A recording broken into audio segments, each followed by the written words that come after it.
안녕하세요. 냥이올릭입니다. 많은 분들이 눈치채셨겠지만 저는 고양이용품 덕후예요. 거실 인테리어는 소파보다는 캣타워가 완성한다고 믿고요. 이런 게 이렇게 집안에 있어주면 괜히 뿌듯하고 그래서 하이브라는 좋은 시스템을 자주 이용해요. 그리고 이런 스크래처나 고양이 집을 보면 정신줄을 카드 회사에 맡겨버려요. 어차피 고양이들이랑 같이 살게 된 거 같은 조건이라면 이런 집보다는 이런 집에서 살고 싶다고 저의 등골에 박차를 가해요. 이 영상을 보고 계시는 집사님들도 저와 같은 증상을 가지신 분들이 그래도 몇 분은 계시지 않을까 싶은데요. 하지만 오늘의 주제는 이런 인테리어 얘기가 아니라 심리적인 관점에서 보는 고양이들 생활 공간의 활용이에요.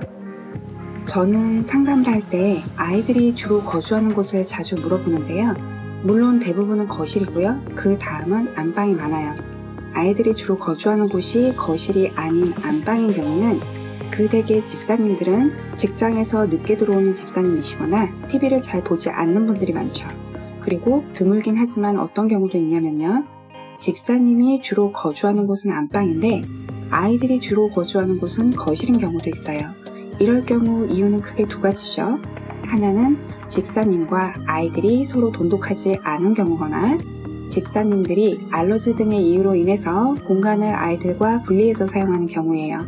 그리고 아이들의 화장실의 위치가 베란다에 있거나 작은 방에 있는 가정의 경우는 그 댁의 집사님들이 사막화를 싫어하시거나 냄새에 민감하신 분들이 많아요. 또 어떤 집사님들은 우리 애들은 캣타워나 캣폴을 잘 이용을 안 한다고 말씀을 하시는데요. 그때의 이유도 크게 두 가지로 나눠볼 수 있어요. 하나는 다른 아이론에서 사용을 못하던가 아니면 아이들의 메인 공간이 아닌 다른 곳에 캣타워가 있는 경우예요. 그리고 함께 사는 아이들이 서로 사이가 나쁜 경우도 괴롭힘을 당하는 아이들은 메인 공간을 자신있게 사용할 수가 없기 때문에 얘네가 주로 거주하는 곳은 메인 공간에서 조금 벗어난 구석의 꼭대기나 바닥인 경우가 많고요. 어느 날부턴가 한 아이가 메인 공간에서 벗어난 곳에서 혼자 거주를 한다면 그 아이는 아프거나 동거묘와의 관계에서 문제가 생긴 경우가 많아요. 그리고 사람에게 경계가 심한 아이라고 해도 외동묘라면 거실의 가장자리 혹은 거실이 보이는 곳을 맴돌지언정 어떻게든 집사님과의 거리를 좁혀보려고 아이는 나름 애를 쓰고요. 자기가 제일 좋아하는 아이가 집사님 곁에 왔을 때는 두려움을 무릅쓰고 자기 친구랑 함께하기 위해서 집사님 곁으로 오기도 해요. 이렇듯 공간은 우리에게 꽤 많은 정보를 주죠. 그럼 이런 공간들에 대한 정보들을 좀 더 깊이 파고 들어볼게요. 격리를 오래 하면 영역이 나뉜다는 말 많이 들으셨죠? 근데 왜 그런지 생각해 보셨어요? 그냥 서로 생활하는 공간이 갈리니까 익숙치 않아서 뭐 이 정도만 생각하고 계시죠? 자, 고양이들이 낯선 곳에 들어섰어요. 그러면 아이들은 자기들이 가진 신체 감각을 통해서 이곳은 낯선 곳이다. 그래서 불편하다 라고 판단을 하게 될 건데요. 어떤 신체 감각을 통해서 그걸 가장 먼저 느끼게 될까요? 당연히 후각이겠죠. 고양이들은 후각을 사회적인 정보 습득을 위해서 활발히 사용한다는 걸 이미 다른 영상을 통해 말씀을 드렸었어요. 아이들이 사이가 좋지 않아서 격리를 하게 되시면 그 장소는 자기 냄새랑 자기와 우호적인 아이들의 냄새로 채워져요. 대신에 나의 원수가 있는 저 방은 그의 냄새가 나죠. 바로 이거예요. 냄새 밸런스. 냄새 밸런스가 갈리기 때문에 영역이 갈리는 거예요. 제가 처음 행동 컨설팅을 시작할 때만 해도 관계 개선하면 무조건 공간 분리가 있었거든요. 그런데 저는 격리 자체가 모든 걸 해결하지 않는다고 알려드리고 격리를 하시면서 방 바꾸기를 병행하시라고 알려드렸었거든요. 그래서 컨설팅 초기에는 집사님들께 신뢰를 얻기가 힘들었어요. 왜냐면 그때만 해도 고양이들이 싸우면 격리 외에는 다른 정보가 없었거든요. 그리고 아이들이 싸우면 바로 싸운 건 아이를 다른 방으로 넣어두는 타임아웃을 해주고 고양이들의 관계를 1대1로 따로 놀아줘서 각자의 스트레스를 풀어주는 것으로만 해결을 하려고 했던 때라서 저 같은 듣보잡이 갑자기 나타나서 1대1로도 놀아줘야 되지만 사이 나쁜 애들은 꼭 같이 놀아주는 훈련을 시켜주세요. 방을 바꿔주세요. 그러니까 이거 근거 있냐? 이런 말 엄청 많이 들었거든요. 이 공유 훈련에 대해서는 제가 다음 주에 자세하게 썰을 풀어볼게요. 암튼 이렇게 격리가 되면 내가 좋아하는 냄새, 싫어하는 냄새가 나는 구역으로 나뉘면서 영역이 갈리죠. 공격을 하는 애는 자기가 괴롭히는 아이의 냄새가 나는 곳을 어떻게든 쳐들어가서 자기 냄새를 묻히려고 하거나 아니면 그 애가 방 밖으로 나오는 것에 화를 내게 돼요. 격리가 되었던 아이는요, 안 그래도 무서운 그 깡패의 냄새가 가득한 곳에 나오는 게 겁이 나죠. 그리고 아니나 다를까 저기 그 깡패가 딱 보이면 더 무서워지는 거예요. 그냥 자기가 맘 편히 있었던 장소에 계속 숨어서 안주하고 싶어지죠. 이런 식으로 장소와 인식이 고정되어 가는 거예요. 그리고 사이가 좋지 않은 아이들은요, 얘네들 초기에 싸움 막 시작할 때는요, 집사님이 없을 땐 별로 안 싸워요. 얘네가 본격적으로 싸우는 시간은 집사님이 계시는 저녁 시간대부터거든요. 근데 여기서 집사님이 얘네 싸울 때마다 혼내시거나 하면 아이들의 전투 시간대가 집사님이 안 계시는 시간대로 옮겨가요. 엄마가 계속 혼내니까 참았다가 없을 때 싸우는 거예요. 그리고 더 격렬해지고요. 이런 식으로 변질이 되어 가는데요. 그렇다면 왜 집사님이 계실 때 아이들이 더 싸울까 궁금하지 않으세요? 어떤 집사님들은 자신 있게 말씀을 하실 거예요. 고양이들은 저녁부터 생체 리듬이 활발해지기 시작하니까 라고요. 이 말도 맞아요. 아무래도 저녁 시간대는 사람도 있고 더 깨어있는 상황이 연출되는 환경이니까 아이들의 텐션이 업이 되죠. 그런데 말이죠. 이것보다 더 큰 이유는 무언가를 공유하고 싶지 않은 두 아이가 영역을 공유해야 되고 상황을 공유해야 되면서 생기는 충돌 때문이에요. 이게 무슨 말이냐면요. 낮 시간 동안에는 아이들은 그냥 자기가 있을 수 있는 곳, 있고 싶은 곳에 있어요.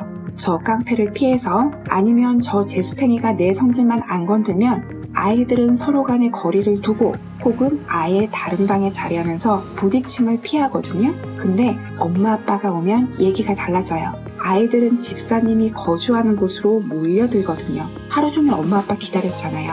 그로 인해서 사이가 나쁜 아이들이 공간을 공유해야 될 뿐만 아니라 내가 싫어하는 저 애가 엄마한테 애교 부리고 내 앞에서 멀쩡히 움직이는 모습을 보면서 화가 나는 거예요. 또 어떤 집사님들은 우리 애는 내가 거실에 있어도 다른 방에 있던데 라고 서운해하시는 분들도 계시죠. 아이가 계속 집사님 옆에만 있는 건 집착이에요. 정서적으로 안정되지 못한 거죠. 메인 공간이라고 하는 건 아이가 주로 거주하고 생활을 하는 곳이지 아이가 박제되어 있는 곳이 아니에요. 함께 사는 아이들과 사이도 좋고 생활의 만족도도 높은 아이라면 얘는 집안 곳곳을 활용해요. 고양이가 집사님한테 의존하는 걸 목표로 하지 않으셔야 돼요. 집사님이 키우시는 고양이가 자기 하고 싶은 거 하고 돌아다니고 싶은 곳 돌아다니는 게 진짜 행복한 거예요. 아이가 이렇게 행복하게 돌아다니는 와중에 집사님과의 관계가 건강한 아이들이라면 집사님이 주로 생활하는 곳을 자기의 활동 영역의 중심 공간으로 정하게 되는 거예요. 실내에서 생활하는 아이들은 각자가 좋아하는 장소를 가지고 있어요. 제 영상을 보시고 자주 집안의 배치를 바꿔주시는 집사님도 계실 텐데요. 이렇게 바뀐 구조 속에서도 아이들은 이내에 자기가 좋아하는 장소를 만들게 돼요. 이 장소에서만큼은 집사님의 손길을 더 받아주고 더 기분 좋아하는 그런 마법 같은 공간이 있거든요. 이런 장소를 확실하게 가지고 있는 아이라면 집안 배치를 바꾸실 때도 그 장소는 지켜주시고 나머지를 바꿔주시는 게 좋아요. 집사님에게 완전히 마음을 열지 않은 양이랑 살고 계신다면 그의 방을 따로 예쁘게 꾸며주는 건 그렇게 효율적이지 않아요. 얘 어차피 집사님 없을 때 집안 곳곳을 탐색하고 다닐 거거든요. 그러니까 집사님이 자주 계시는 거실이나 안방에 아이가 좋아할 만한 캣타워, 스크래처 등으로 꾸며주셔야 돼요. 얘 어차피 집안 다 돌아다녀 봐서 거기 재밌는 거 있다는 거 파악했거든요. 그러면 언젠간 이용하러 나와요. 집사님 주변에 아이가 흥미있어 하는 것들이 마련되어 있어야지 아이한테 집사님이 더 매력적일 수 있어요. 공간은 이렇게 많은 것들의 결과물이에요. 그리고 그 중심엔 유대 관계가 자리하고 있어요. 공간을 잘 구성하고 활용하는 건 굉장히 중요하죠. 그래서 간략하게 공간을 활용하는 팁을 알려드려볼까 해요. 앞서 언급해드린 것처럼 고양이들과 좀 더 돈독한 관계를 원하신다면 고양이 방을 따로 꾸미시기보다는 사람 물건과 냥이 물건을 조화롭게 함께 배치해주세요. 상당수의 집사님들이 고양이 방을 따로 꾸며주실 때가 많은데요. 거실이 아닌 작은 방에 아이들의 놀이터를 꾸며주신다고 해도 이 놀이터를 아이들이 생각만큼 이용해주지 않아요. 그리고 대부분의 가정에서 작은 방은 거실보다 채광이 좋지 않거든요. 그래서 더 인기가 없는 거죠. 그리고 고양이 방이 인기가 없어지는 더 큰 이유는 뭐냐면요. 우리 아이들은 이런 물질적인 거 안 중요해요. 올라가기 더 좋고 더 재밌는 캣타워보다 조금 불편하고 재미없는 소파라고 해도 엄마 아빠가 있는 거실에 함께 있고 싶어 해요. 그리고 알러지 등의 특별한 이유가 아니라면 침실은 개방해 주시는 게 좋아요. 고양이들 엄마 아빠랑 같이 자는 거 좋아하는 아이들 진짜 많거든요. 꼭 옆에 붙어있지 않더라도 심지어 침대 밑에 바닥에서 자더라도 엄마랑 한 공간에 잠들 수 있는 기회를 갖고 싶어하는 아이들이 굉장히 많아요. 물론 집사님의 아이가 같이 자는 걸 좋아하지 않는다고 너무 서운해하진 마시고요. 그리고 활발한 아이들이 함께 사는 다묘 가정이라면 캣타워보다는 캣폴이 좀 더 활용도가 높을 수 있어요. 캣타워에 비해서 공간을 크게 차지하지 않기 때문에 캣타워가 없이 캣폴만 있다면 전망대의 역할도 함께 할 수가 있어요. 그리고 슬라이딩 보드가 있다면 더욱더 흥미있어 할 거고요. 물론 활발한 아이들의 경우에서요. 그리고 이런 캣워커 등도 활용도가 높아요. 반면에 느긋한 성격의 아이들을 위해서 바깥을 보면서 휴식을 취하는 공간 구성용으로는 캣타워가 구조적으로 더 효율성이 좋아요. 캣타워를 아이들이 뛰어노는 놀이터로 기대를 하시겠지만 캣타워의 주 목적은 전망대예요. 그렇기 때문에 밖이 내다보이는 큰 창문이 있는 곳에 설치된 캣타워랑 구석진 벽에 붙여놓은 캣타워의 이용도는 차이가 날 수밖에 없어요. 캣휠의 경우는 생각보다 아이들이 잘 이용해주지 않아요. 왜냐면 캣휠의 구조 자체가 목적성을 갖고 달리는 고양이들의 습성에 잘 맞지 않거든요. 우리가 러닝머신을 뛰는 걸 생각해보세요. 목적이 없이 재미로 러닝머신 이용하는 거 너무 어렵고 지루해요. 그럼에도 불구하고 캣휠의 유려한 디자인에 마음을 접기가 힘드시다면 카펫이 깔려져 있는 캣휠을 구매하시는 걸 더 추천드려요. 카페트 질감 때문에 고양이들이 달리기가 더 수월해지거든요. 그래서 원목보다 더 뛰는 맛이 생겨요. 그리고 캣휠의 경우는 많은 양이들이 바로 타지 않는 경우가 굉장히 많기 때문에 따로 레이저로 유도하셔서 캣휠을 타보도록 해주실 필요가 있어요. 그리고 집사님들께 하나 더 덧붙이고 싶은 말씀이 있는데요. 이런 고양이 용품들은 장난감과는 달라요. 놀이터를 마련해 준다고 해서 아이들이 혼자서 정신없이 놀이터의 놀이기구를 이용하진 않아요. 이런 놀이터는 아이들의 액티비티보다는 풍요로운 환경에 더 의미를 두셔야 돼요. 하루 10분의 낚시대 놀이가 귀찮아서 비싼 캣타워를 사주시고 천장에 구름다리를 설치한다고 아이들이 더 행복해지진 않아요. 아이들은 캣타워 없어도 장롱 올라가면 되고요. 서랍장 위에 올라가면 되고 창밖이 보이는 책상 위에 올라가면 돼요. 캣타워 없이도 하루 15분 이상 재밌게 놀아주시는 게 아이들을 위해서 더 바람직한 일이에요. 돈 들여서 장만한 캣타워가 아니라도 집안의 가구 배치를 수직적으로 해주시면 아이들은 잘 이용할 수 있어요. 지금까지 언급해드린 심리적인 관점에서의 공간의 개념을 차치하고라도 풍요로운 환경은 아이들에게 정말 중요해요. 풍요로운 환경에서 자란 쥐의 뇌구조를 연구한 실험이 있는데요.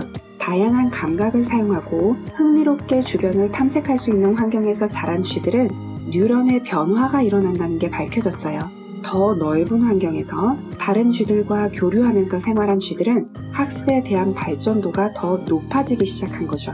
이 실험은 비단 쥐들이 아니라 초파리를 대상으로 한 실험에서도 같은 결과를 얻었어요. 우리 예쁜 양이들이 얼굴값 하면서 행복하게 생활하도록 우리 집사님들 좀 더 힘내주시고요. 우리랑도 더 친하게 지낼 수 있도록 공간을 잘 활용해주세요. 장소는 동물에게 있어서 특정한 인식을 확정짓게 하는 아주 중요한 요인 중에 하나예요. 우리가 좋은 곳으로 기억하는 장소, 나쁜 곳으로 기억하는 장소가 있죠. 그렇기 때문에 그와 비슷한 곳만 가도 비슷한 인식이 형성되는 것, 그것이 바로 장소가 갖는 힘이거든요. 오늘 제가 준비한 내용은 여기까지였고요. 다음 시간엔 양이올릭은 독립적인 고양이들을 왜 자꾸 같이 놀아주라고 하는지에 대해서 이야기를 드려볼게요.